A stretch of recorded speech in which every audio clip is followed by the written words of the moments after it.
বুঝিয়া নাও, যদি তার মা বাবার মাথার মধ্যে যে মুকুট পরাইয়া দেওয়া হবে এর যদি এত দাম এত পাওয়ারওয়ালা হয়, তাহলে এই কোরআন পড়নেওয়ালার কেমন সম্মান থাকবো? জোরে করে হও সুবহানাল্লাহ। কিন্তু দুনিয়ার অহংকারী, সম্পদের অহংকারী, টাকা পয়সা দৌলতের অহংকারী এই হাফিজে কোরআন রে তুচ্ছ মনে করে। ও যুবক ভাইয়ের মুরব্বী বাবারা, যারা কোরআন শরীফ পড়ে কোরআনে হাফিজ বনতেছে এরারে তুচ্ছ মনে করিও না। আরো একটা হাদিস শুনাই, আল্লাহর নবী ফরমাইতরা যে কোরআনে কারীম পড়িল, কোরআনে কারীম রে হিফজ করলো, কোরআনে যেটারে হালাল কইছে এটারে হালাল বানিয়ে নিল, কোরআনে যেটারে হারাম কইছে হারাম বানিয়ে নিল।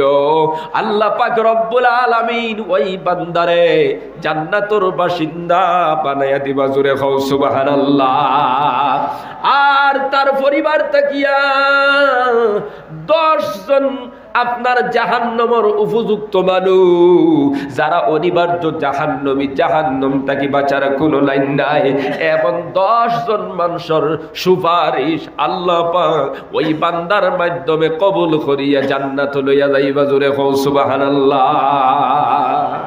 তাহলে এরা দামি না দামি নাই? এত দামি, এরপরে এরারে মানুষে দেখা চৌকে চায়, ছোট চৌকে চায়, মনে করে মামুলি। কথা দেখি না? এরারে মামুলি মনে করবা না। আপনার ছেলেরে হাফিজে কোরআন বানাকুয়া, আপনার বাইরে হাফিজে কোরআন বানাকুয়া, আলিমে দিন বানাকুয়া। আপনি মনে করো বানা যে ইনু বানাইয়া কিতা করতাম 100 টাকা আর বেতন পাইব। বেতনের লাগে আপনি আলিম বানাইতরানি, বেতনের লাগে হাফিজ বানাইতরানি। আপনার কত উচ্চ দরজা থাকবো কিয়ামতের দিন। আপনার মাথায় যে একটু মুকুট আল্লাহ ভরাইয়া দিবা, এই সূর্যর চাইতে আরো বেশি পাওয়ার থাকবো একজন হাফিজে কোরআনের, একজন আলিমে দ্বীনের মাতা পিতার মাথার মধ্যে যে মুকুট ভরাইয়া দেওয়া হইব, সূর্যর আলোর চাইতে আরো বেশি কিয়ামতের দিন আলো দিব এই মুকুটে। জোরে করে কও সুবহানাল্লাহ। কথা লাগি তো নবী যে কইছেন খাইরুকুম মান তাআল্লামাল কুরআন ওয়া আল্লামা, যারা কোরআন পড়েন আর যারা পড়ায় এরাই তো সবচাইতে এই জমিনে দামি। জোরে কও সুবহানাল্লাহ। ও মুসলমান, বলতেছিলাম অহংকারী টালায় মসজিদ মানে না, মাদ্রাসা দ্রোহী হয়ে যায়, ইসলাম দ্রোহী হয়ে যায়, কোরআন দ্রোহী হয়ে যায়, আলিম উলামার বিদ্বেষী হয়ে যায়। এমনও সম্পদওয়ালা কিছু মানুষ জমিন হয়নি না, হয় না। আবার এমনও কিছু সম্পদওয়ালা মানুষ আছে যারা তাদের সব সম্পদ রে আল্লাহর রাস্তা বিলীন করে দে। হও সুবহানাল্লাহ। হযরত ওসমান গনি রাদিয়াল্লাহু তাআলা আনহুর অনুসরণ করে নেওয়ালাও ধনী জমিনও আছে না নাই? জোরে করে কও আছে না নাই? মুসলমান বাবারা, নবী যে ফরমাইতরা 2 নম্বরে এমন সম্পদ তোমাদের কাছে আইবার আগে তোমরা আল্লাহর ইবাদতের মধ্যে দাবিত হয়ে যাও। কেমন সম্পদ? বলে যেই সম্পদে আল্লাহর দুশমন বানাইলায়, ইসলামের দুশমন বানাইলায়, কোরআনের দুশমন বানাইলায়, ইবাদত থেকে দূরে সরাইলায়, আলিম উলামারে বালা পাইতে দেয় না, নবীর ওয়ারিস গুন্ডে বালা পাইতে দেয় না, মাদ্রাসার দিকে ছুটে চৌকে সাবানি লোয়ায়, মসজিদের দিকে পালা নজরে চাইতে দেয় না, এমনকি ওয়াজর মাঠো খার দারো বইতা বিকানো টেলাওয়ালা রিক্সাওয়ালা খুব জুরি মানুষ সকল বইবা। আমি অত ধনী বেটা, টাকাওয়ালা বেটা, কেমনে মাহফিল গিয়া বইব? খাও নাউজুবিল্লাহ। ও টাকাওয়ালা, কয় টাকার মালিক হইছো তুমি? কয় কোটি টাকার মালিক? আমার আল্লাহ যদি তোমারও মাথা খালির যদি একটা রকর মধ্যে বেদনা ধরাইয়া দিলেন, 50 বিঘাও যদি জমিন থাকে, সারা বিক্রি করিয়া খালির বেদনার সমাধান করতে পারবা না। কথা দেখি না? অহংকারী করিও না, বড়ত্বা দেখাইও না, বেটাগিরি দেখাইও না। এই জমিন অনেক সম্পদওয়ালা ছিল, তাদের সম্পদে তাদের অস্তিত্ব জমিনও টিকাইয়া রাখতে পারে নাই। কথা দেখি না? যাই হোক মুসলমান, বলতেছিলাম নবীর হাদিস, আল্লাহর নবী ফরমাইতরা এমন সম্পদ তোমাদের জীবনে আসার পূর্বে তোমরা ইবাদতের প্রতি দাবিত হয়ে যাও। 3 নম্বরে নবী যে ফরমাইতরা, 3 নম্বরে নবী যে ফরমাইতরা অসুস্থতা, যেই অসুস্থতা আওয়ার পরে একবারে দুর্বল হইয়া যাইবাই, বিছনার মধ্যে পড়ে যাইবাই। এমন বেমারি আমরার সমাজের ভিতরে আছে না নাই? প্যারালাইজ হইয়া বিছনাত পড়ে গেছে, উঠিয়া বইবার মতো ক্ষমতা নাই, আছে না নাই? ইলা যদি বেমার কোনো বাই হয়ে যাও, আপনারা খেয়াল খতরা নিয়ে আমার বাদ ইলা যদি আমরা খেও বেমার হইয়া বিছনাত পড়ি যাই, প্যারালাইজ হয়ে গেছে, অথবা অন্য কোনো রোগে বিছনাত যদি পড়ি যায়, তাহলে আমরা অসহায় ওই মনি না হইতাম না হোক চাই। তখন আপনার নমাজ পড়িতে পারবা না, উঠিয়া বালামতে জিকির করতে পারবা নি। আজকু জেলা ওয়াজও আইয়া বইছেন, প্যারালাইজ হইয়া বিছনাত পড়ি গেলে পারবা নি আর ওয়াজও আইতা। ও এলাকার ভিতরে কুজাইলেও তো ফাইলেই ভাই, হয়তো কয়েকজন আল্লাহর বান্দা বিছনার মধ্যে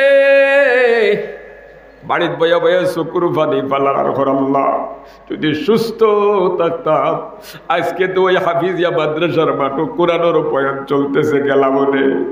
এইভাবে আফসুস করবাই খান্দি ভাই, কিন্তু খান্দা কোনো কাজে লাগবে না। তুমি যে ফরমাইতরা এমন অসুস্থতা তোমাদের জীবনে আসার পূর্বে আল্লাহর ইবাদতের মধ্যে লাগি যাও। তার মানে এখন সুস্থ আছো, সারা রাত ওয়াজ বইলে কোনো অসুবিধা হইব না রে ভাই, খৌসায়। এখন সুস্থ আছো, 40 দিন লাগি, 4 মাস 5 মাস লাগি তবলিগও গেলে কি অসুবিধা হইব নি? এখন তুমি সুস্থ আছো, ফজর পর্যন্ত কোরআনের মাহফিল সময় দিলাইলে কোনো অসুবিধা হবে না। এখন যদি তুমি সারা রাত তিলাওয়াত করো, কোনো অসুবিধা নাই। এখন তুমি সুস্থ, তুমি 5 ওয়াক্তের নামাজ মসজিদে গিয়া যদি আদায় করো, কোনো অসুবিধা নাই। কিন্তু অসুস্থ হইয়া যখন বিছনার মধ্যে পড়ে যাইবাই, তখন তুমি আর মসজিদেও যাইতে পারতাই নাই, ওয়াজের মধ্যেও যাইতে পারতাই নাই, তুমি আর খানকাতেও যাইতে পারতাই নাই, তাফসীরেও যাইতে পারতাই নাই। তাহলে সুস্থ থাকা অবস্থায় বেশি বেশি গুলা জায়গাত যাওয়ার দরকার আছে না নাই? ও মুসলমান, কত মানুষ অসুস্থ মেডিকেল গেলে দেখা যায় তোমার মতো শত শত যুবক ওই গলা দিয়া খানি যায় না, ফাইট ঢুকাইয়া খানি দেওয়া হইতেছে, আছে না নাই? আমি গেলে মাঝে মাঝে গেলে বড় চিন্তা করি, কত হাজার হাজার মানুষ, কত শত শত মানুষ পেশাব পর্যন্ত হয় না, ফাট ঢুকাইয়া পেশাব করানি ওরা আছে না নাই? আজকে তোমার যদি পেশাব বন্ধ হয়ে যায়, এইভাবে যদি পাইপ ঢুকানি হয়, কেমন বড় বিপদের সম্মুখীন হইবা। আজকে তোমার ল্যাট্রিন যদি হয় না, পাইপ ঢুকাইয়া যদি ল্যাট্রিন করানি হয়, কেমন অসুবিধা পড়বা। এই গলা দিয়া যদি রিজেক্ট যায় না, পাইপ ঢুকাইয়া যদি তোমার খাওয়ানি হয়, কেমন বড় বিপদের সম্মুখীন হইবা। এমন বিপদগ্রস্ত হইবার আগে, এমন বেমারি হইবার আগে আল্লাহর ইবাদত, আল্লাহর এতাবতর মধ্যে তোমরা জাফিয়া পড়ো, আল্লাহর নবী ফরমাইতরা। ও যুবক ভাইয়ের মুরব্বী বাবারা, 4 নম্বরে কইতরা বার্ধক্যতা। বার্ধক্যতা যখন তোমার জিন্দগির মধ্যে আইব, বুড়া কি তোমার হাতে কাম করতো না, পাওয়াও কাম করতো নাই, চৌকেও কাম করতো না, এমন পর্যায়ে মানুষ পৌঁছেনি না, পৌঁছে না। আল্লাহর বন্দায় আলহামদুলিল্লাহ সূরা পড়ি, এখন আলাম তারা পড়িতো না, লীলার সূরা পড়িতো, মনও থাকে না। সুবহান রাব্বিয়াল আলা কইতো না, সুবহান রাব্বিয়াল আযীম কইতো। সব কিছু দুর্বল হয়ে যায়, ব্রেন শক্তি কমে যায়, শরীরের তাকত কমে যায়। তখন বিছনাত বইয়া বান্দায় খান্দে আর হয়, হায় রে হায়, আগর জিন্দগিটা যদি আবার ঘুরাইয়া পাইতাম, আজকে ওই হাফিজিয়া মাদ্রাসার মাঠ গিয়ে সময় দিলাম, মনে ওই সময় আফসোস করলে আর কোনো কাজ লাগবে নি রে ভাই। তাহলে এমন বুড়া কি আইবার আগে ইবাদত বেশি বেশি করার দরকার আছে না নাই? যুবক ভাই, নমাজ বেশি বেশি পড়ার দরকার নানি? তিলাওয়াত বেশি বেশি করতাম, তবলিগও বেশি বেশি যাইতাম, তাফসীরও বেশি যাইতাম, খানকাত বেশি যাইতাম, সদকা খয়রাত বেশি করতাম, মসজিদ মাদ্রাসার লগে সম্পর্ক বেশি লাগাইয়া রইতাম। ওলা আমরা বেশ করতাম নানি বুড়া কি আইবার আগে আগে? যদি আমরা বাঁচিয়া থাকি, হায়াতে রাখই, ইলা বুড়া কি পৌঁছিলে আমরা আর ইতা ইবাদত জুড়িতাম পারবো নি? একবারে খালিস নিয়তে আপনারা হোক্কা চাই, জুড়া যাইব নি ভাই? হোক্কা চাই ফারবাই নি আর করতাই না, পারতাম না। এই জন্য এমন বুড়া কি আইবার আগে আমরা আল্লাহর ইবাদত বেশি বেশি করে করতাম। 5 নম্বরে কইতরা হঠাৎ মৌত। বড় ইম্পর্টেন্ট কথা খেয়াল করো। আল্লাহর নবী ফরমাইতরা হঠাৎ মৃত্যু আসার পূর্বে আল্লাহর ইবাদতের মধ্যে তোমরা দাবিত হয়ে যাও। হঠাৎ মৌত আসে না নাই? গর্দনার রক ছিড়িয়া পড়ে গেছে, স্ট্রোক হইয়া মারা গেছে। যুবক তোমার আমার মতো 35-40 বছরের যুবক হঠাৎ করে মারা গেছে, ঘটনা আছে না নাই? পেটো বিষে ধরছে, হরিঙ্গজ লইয়া গেছেন হসপিটালে, নেবার পরে রেফার দিলাইছে শিলচার যাওয়ার পরে মারা গেছে। ইলা হাজার হাজার ঘটনা আছে। বাড়ির থাকি বারোয়া বেঙ্গলোর গেছে, এই তো 6 মাস বাদে 2 বছর বাদে 3 বছর বাদে হঠাৎ 3 মাস বাদে খবর হয় বেঙ্গলোরের জমিন বিদায় হয়ে গেছে। বাক্সর ভিতরে হরিয়ানার এমন ঘটনা আমরা শুনছি না। ও যুবক ভাই, হঠাৎ মৌতাইবার আগে আল্লাহর ইবাদত লাগি যাও। এখন আমি আপনার কাছে প্রশ্ন করব যুবক ভাইয়ান, তুমি মনে করনা 1 বছর 2 বছর যাও, 5 বছর যাও, 2030 ইংরেজি পর্যন্ত, এরপরে নমাজ পড়িব, এরপরে জিকির আজকার করব, দিনের খামো লাগবো। এর ভিতরে যদি হঠাৎ করে তোমার মৌতাই যায়, তুমি যে মকসুদ দইয়া ঘুরতেছো মঞ্জিল পৌঁছিতে পারবাই নি? না না, পারতায় না। কারণ হঠাৎ মৌত তোমার জিন্দেগি তাইতে পারে। ওটা লাগিয়া যুবক ভাই নকল কোন সময় খার মৌতাই দেব আমরা কেউ জানি না, কোন অবস্থাত খার মৌতাইব তাও জানি না।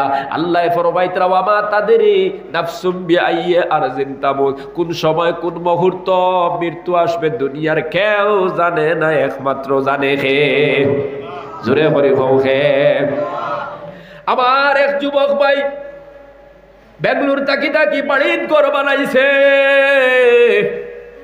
বাড়িতে বিয়া শাদী করতো, দয়া ফুতায় সুন্দর করে ফাঁকার ঘর বানাইছে।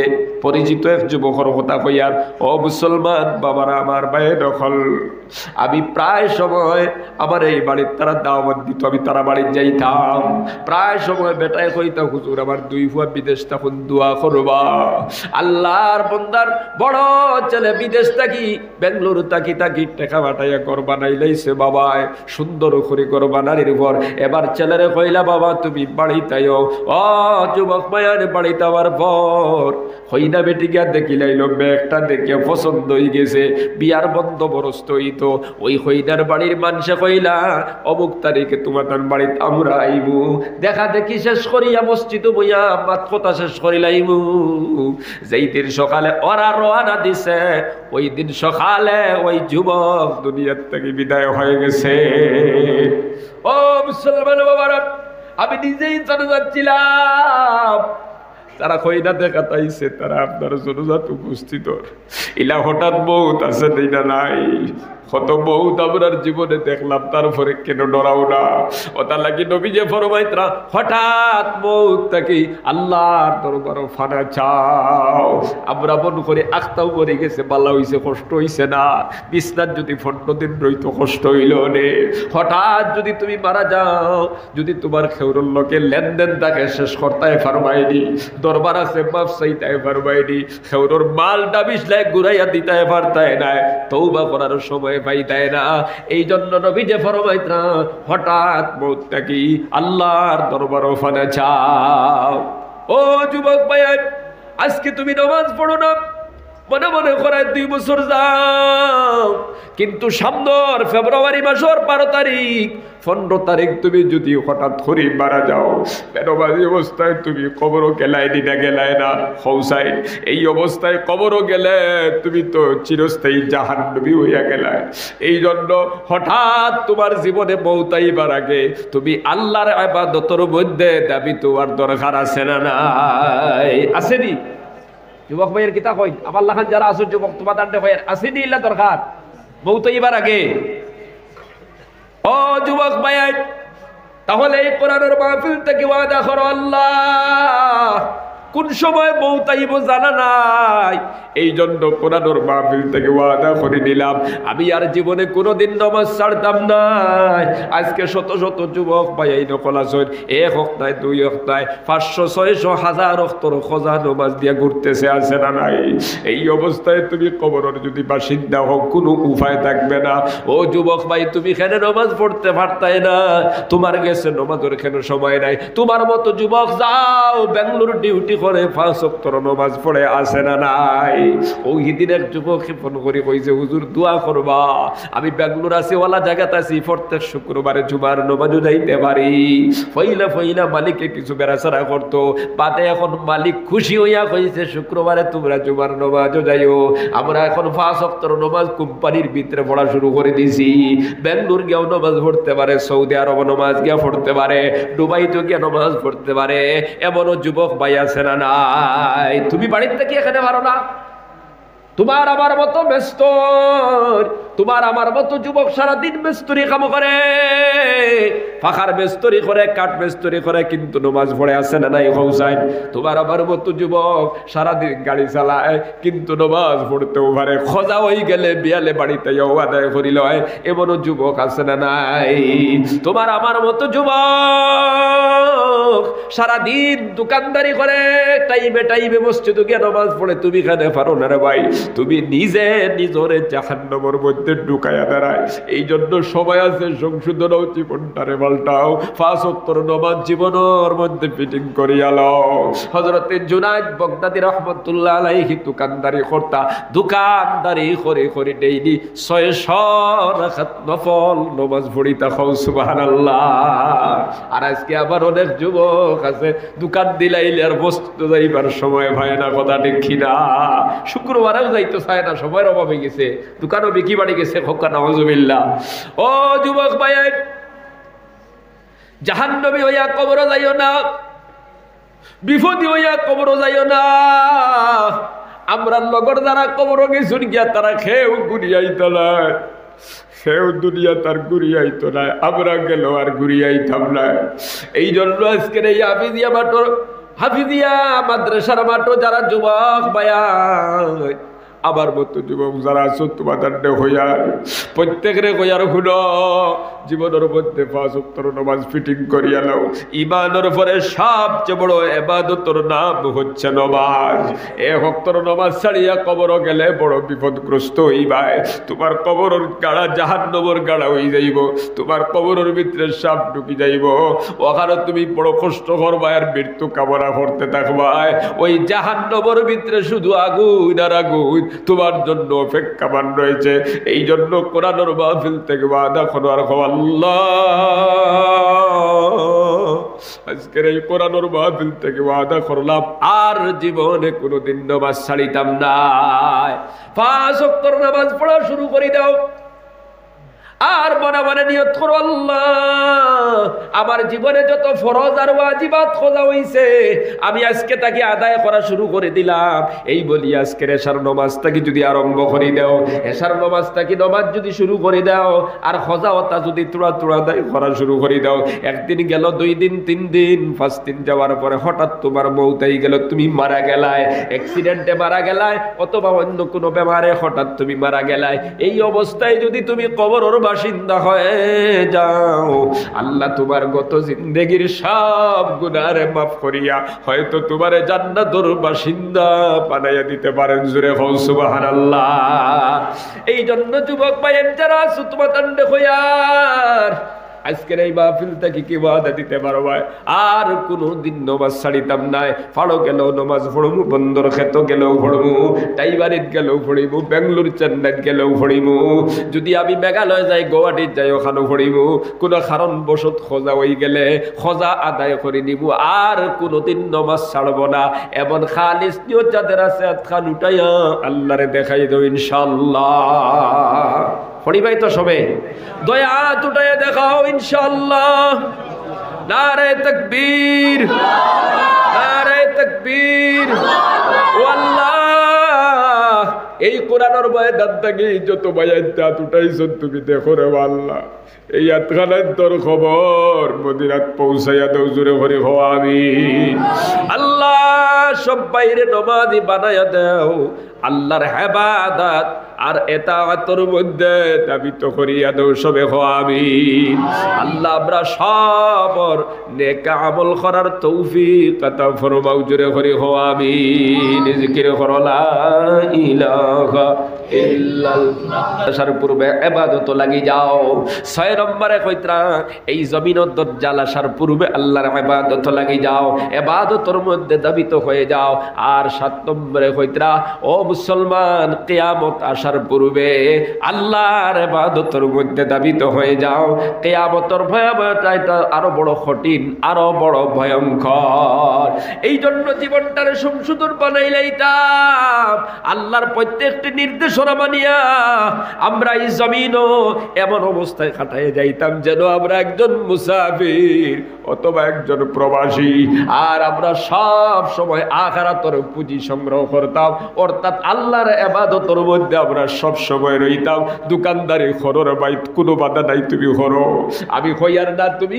হুজুরুল্লাহ খান হয়ে যাও মাদ্রাসার হেড হুজুরুল্লাহ খান হয়ে যাও হাবিব চাবরুল্লাহ খান হয়ে যাও তুমি দোকানদারি করো তুমি গাড়ি চালাও তুমি গাড়ি চালাও তুমি বিদেশ কাম করো যেখানে আছো ওখানে বিদেশ কাম করতে থাকো যাইন যে খামো আছো ওখান তাকিয়া আল্লাহ পাওয়ার সুযোগ আছে না নাই আমরা যদি আল্লাহর ইবাদত করিলাই আল্লাহর প্রত্যেকটি নির্দেশনা মানিলাই এই জন্য ওয়াদা করিয়া নিলাম আজকে তাকি আল্লাহর প্রত্যেকটি নির্দেশনা মানিয়া চলার চেষ্টা করব হাত উঠাই আবারও কই ইনশাআল্লাহ জোরে করে কই ইনশাআল্লাহ আল্লাহ তুমি কবুল করো জোরে করে কও আমিন ও মুসলমান আমি আর লম্বা করতাম না এই মুহূর্তে আপনাদের খেদমত দরখাস্ত করিয়ান যেহেতু আজকে নবীর দরজগার মধ্যে জলসা নবীর দরজগার কেন্দ্র করে জলসা অনেক টাকা পয়সার দরকার আছে মাদ্রাসার মধ্যে আমি আপনাদের খেদমত দরখাস্ত করব অনেকের মা কবরের ভিতরে